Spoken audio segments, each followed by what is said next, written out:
بسم اللہ الرحمن الرحیم الحمد للہ رب العالمین والصلاة والسلام علی سید الانبیاء والمرسلین الصلاة والسلام علیکہ یا رسول اللہ وعلی آلکہ وصحابکہ یا حبیب اللہ الصلاة والسلام علیکہ یا نبی اللہ وعلی آلکہ وصحابکہ یا نور اللہ۔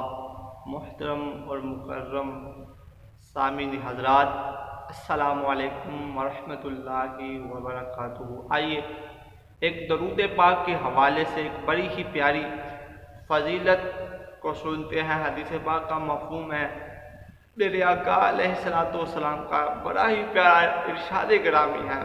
میرے آقا نے ارشاد فرمایا، جو بندہ 3 مرتبہ صبح اور 3 مرتبہ شام کو میری ذات والا صفات پر پیار سے، محبت سے، ادب سے، خلوص کے ساتھ درود پاک پڑھتا ہے نا، اللہ تعالیٰ اس بندے کے اس دن کے اور اس رات کے گناہوں کو معاف فرما دیتا ہے۔ صلو علی الحبیب صلی اللہ تعالیٰ علی محمد صلی اللہ علیہ وآلہ وسلم۔